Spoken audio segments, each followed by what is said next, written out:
Let's go. That's how you get back into playoff contention. That's how you get a win against a bad football team. The Buffalo Bills are not a good football team. Their record might say 5-2 now.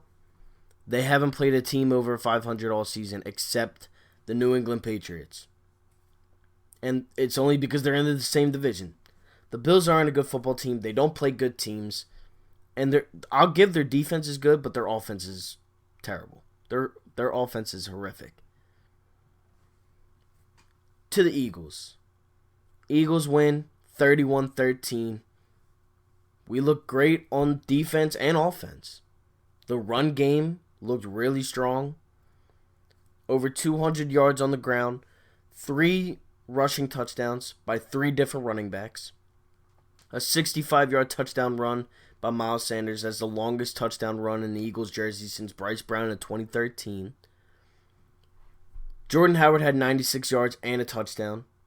It was like a 2-yard touchdown. And Boston Scott puts up his first touchdown in an NFL jersey. And that was like a 1-yard touchdown run. Carson Wentz also had 35 rushing yards on 8 attempts. But he also did get a first down, which was huge in the game because it kept the drive going. It kept an 8-minute drive going. That was huge. Wentz also threw for 172 yards and a touchdown. Solid. Nothing that's popping off the page at anybody, but it was a good game. No turnovers. Only got sacked a couple times. His running out of the pocket and throwing on the run, he looked good. He had this one throw to Ertz that if Ertz would have caught it, it would have been all over the highlights. He threw it, and the only place that Ertz could have caught it. And it hits Ertz right in the hand. Just one, though. So it's not a drop, I wouldn't say, because it hit him only in one hand. But it was crazy because Wentz rolled out the pocket and threw it to where Ertz was double covered. So he had to throw it to one spot where Ertz could only catch it.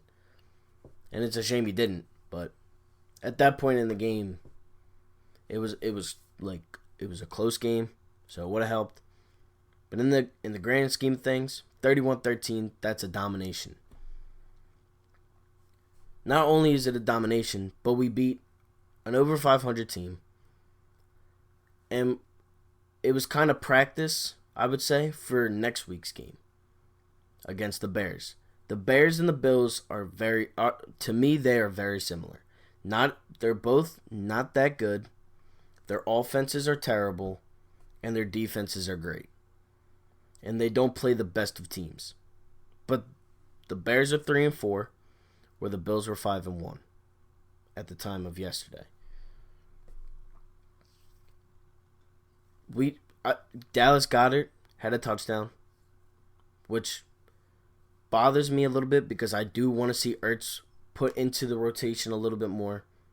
Obviously, Ertz had 2 catches on like 4 targets for like 20, 30 yards.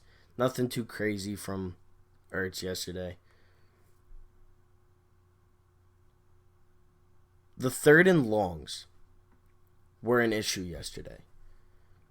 Josh Allen was looking like Russell Wilson with his escape game yesterday.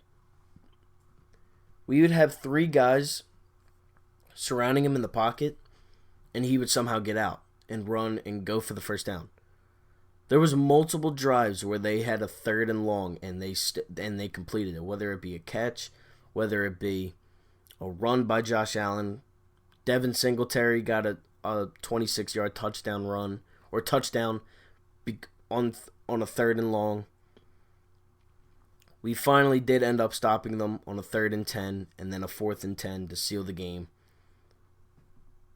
The defense could have looked better. They always could look better, but they didn't look terrible. Cole Beasley and, again, Devin Singletary had the touchdowns, and we did block an extra point, and Rasul Douglas failed to scoop and score, but it's okay.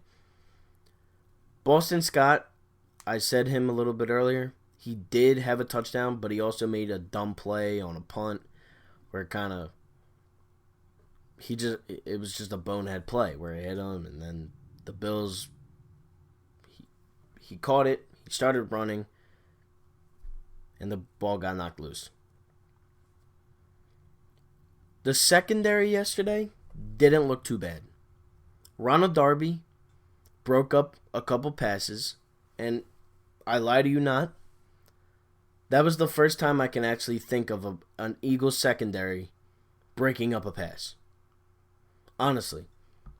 It hasn't happened much this season. And when it does, it feels good. It does feel good when they do what they're supposed to do. Jalen Mills coming back has really stepped into a really good spot where the cornerbacks are right now. They're not good. I mean, they're not great. They're not great cornerbacks by any means. They're not awful, though. Sidney Jones is awful. He's not a good cornerback. He's terrible. But Jalen Mills is a competitor. And Ronald Darby's a solid cornerback. Again, I still think we need one more to not have Darby lined up on the number one receiver for every team. Trade deadline is tomorrow, 4 o'clock. Do I think the Eagles are going to make a move? Yeah, I do. If we would have lost this game, if we would have lost the game to the Bills, no way would we have made a move. I think we roll right along with the team that we have now, and we see what happens. But since we did win, the Eagles said that they were going to make some moves now. They were going to have fun in free agency. Those were the words. I think we're going to get a wide receiver and possibly a cornerback. Robbie Anderson is obviously a guy that can help. He's a fast receiver who can catch, and he could definitely take over where Aguilar is right now, or be a replacement for Deshaun for whenever he gets back, which I don't even know when is. And on defense, I've heard two names, Darius Slay and Chris Harris Jr. Now, I would love Darius Slay on this team. I would.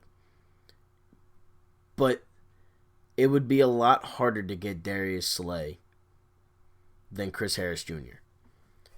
The Lions aren't completely out of contention. Yeah, they don't win. Yeah, they don't go to the playoffs. Yeah, they don't do that. And that could be a factor on why they trade Darius. But the Broncos are awful. And they're just wasting talent at this point with Von Miller and Chris Harris Jr. and a couple other guys on that team. But I think the asking price for Chris Harris Jr.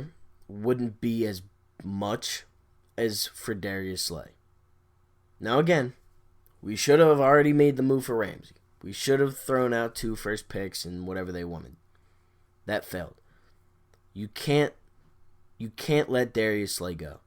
Darius Slay he's a good cornerback, a great cornerback, who can be the number one corner in a defense. It can take some time it could take away from the blitz. We don't have to blitz every play. And it would take a lot of pressure off of Jalen Mills and Ronald Darby. And you can finally stop playing Sidney Jones. Because Sidney Jones, as of right now, is like Furkan Korkmaz. You put him in and he does awful, and the other team does something great. They either score a touchdown or get a first down every time Sidney Jones is in the game. Same thing with Korkmaz. You put him in, he can't play defense, and he turns the ball over. Yesterday was a big win, though. It really was. It was a big win. We needed to go 4-4. Now we play the Bears, and then we have a bye. And then we play the Patriots at home in Lincoln Financial Field, where I will be attending. My expectations for this game next week, we should beat the Bears. We should. The Bears just lost yesterday to the Chargers because they missed a last-second field goal. Ironic. And I think we should just go out there and beat them. Their offense is terrible. Mitchell Trubisky is an awful quarterback. He's not good. And I don't know what's gotten into him. I don't know. But this season, he has played awful. Now, the defense is obviously still good. They have Khalil Mack. They have Eddie Jackson. They have solid defenders. But if we just beat the Bills, we should beat the Bears.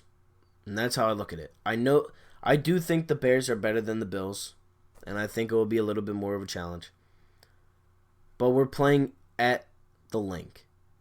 We're not playing in Chicago.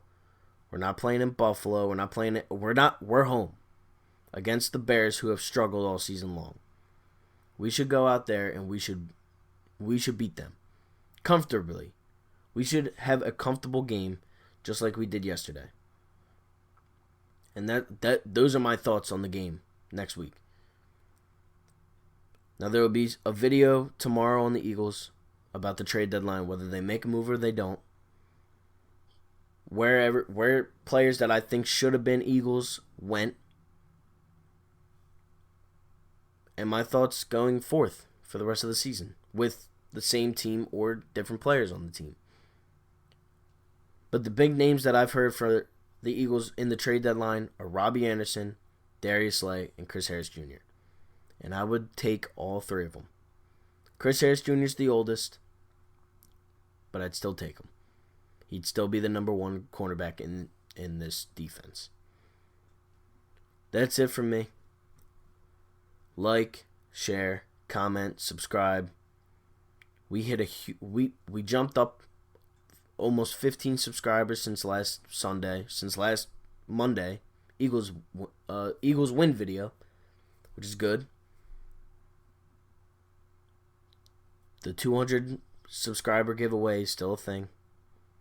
Once we hit that, there will be 2 headbands given out to 2 random subscribers. And there will be a contest, and that will be who wins. I'll tell you how to win. You enter, and then you have a chance to win a Gritty headband, a Fanatic headband, a Philly headband, whatever. Any headband that you want, all you got to do is enter. That's it from me. Like, share, comment, subscribe. I'm out. Peace.